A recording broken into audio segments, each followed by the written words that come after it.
In problem 1, we've got 4 congruent sides as shown by those tick marks. Right? And we have a 100-degree angle already given to us. Since we know we have 4 congruent sides and we don't have any right angles, we can basically say that this is going to be a rhombus, which means our opposite angles are congruent. So if it's 100 at the top there, it's 100 here. We also know diagonals bisect opposite angles, which means all these other 3 angles that we have are also x. Now, we don't have to worry so much about a rhombus. We can actually go ahead and get rid of half of it and deal with just the triangle.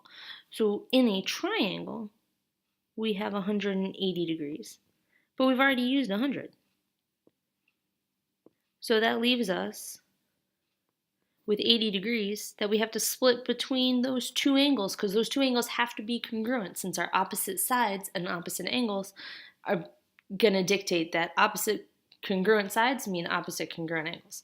So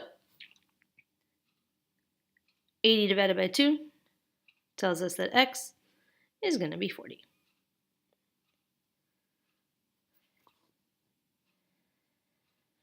Problem 2, we have 2 out of 3 angles given to us, and we know we have a 180-degree limit on a triangle.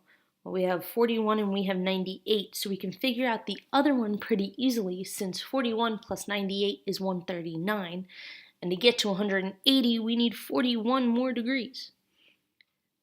So we have 2 congruent angles, which means opposite those are our congruent sides. So we can say that 4x plus 8 equals 6x minus 12. We don't have to worry about the 3x plus 6. That's not going to come in with what we have to do. So we can subtract 4x from 6x, and we get 8 equals 2x minus 12. And we can add 12 to 8, so we get 20 equals 2x. And then, there's my x. And then we can take 20 and divide it by 2, so we get 10 equals x. And the third problem here, we have 2 congruent sides again, and we've already used 50 degrees. So if we take 180, we subtract 50, we're left with 130. 130 divided by 2 means that each one of these angles is 65. Now we did, many units ago, talk about how we can add these 2 together, and it's going to equal our exterior angle over here. If you forget that, though, then you also have a linear pair with 65, so you can go either way. If you forget both of those, though, you're kind of in trouble. So we get 50 plus 65 equals x, and that equals 115 for x. All right, now let's take a look at number 4.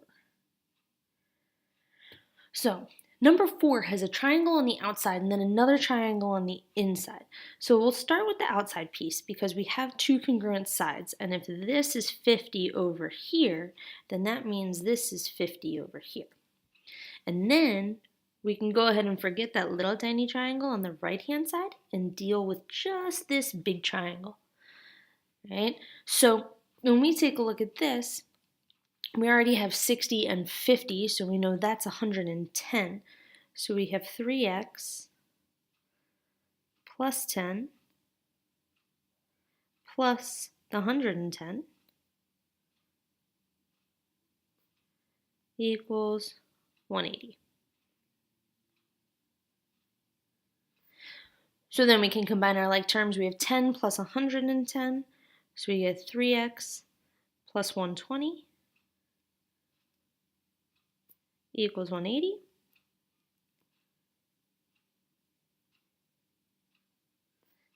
And then we can subtract 120 from 180. So we get 3x equals 60. And then the last step there, divide 60 by 3. So you get x equals 20.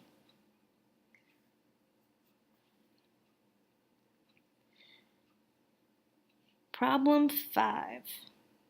So problem 5, we have one angle that is 60 degrees already, and we have two angles that are congruent to each other. Well, if we take 180 minus 60 and we divide it by 2, we're left with 2 more 60-degree angles, which means we have an equiangular triangle. And if it's equiangular, that means all the sides are also the same, so it's also equilateral.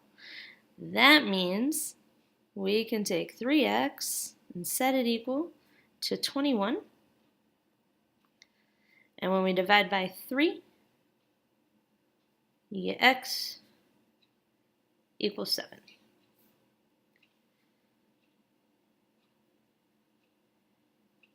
Number 6, we have some parallel lines. Parallel lines mean we're going to have an angle pair relationship somewhere.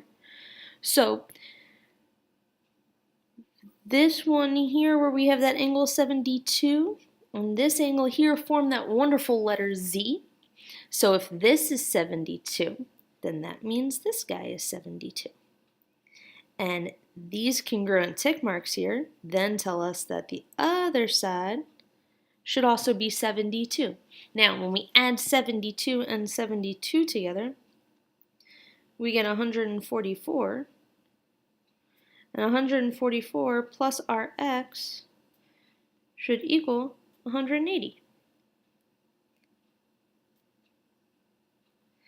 So we can take 180 and subtract 144, and you get 36.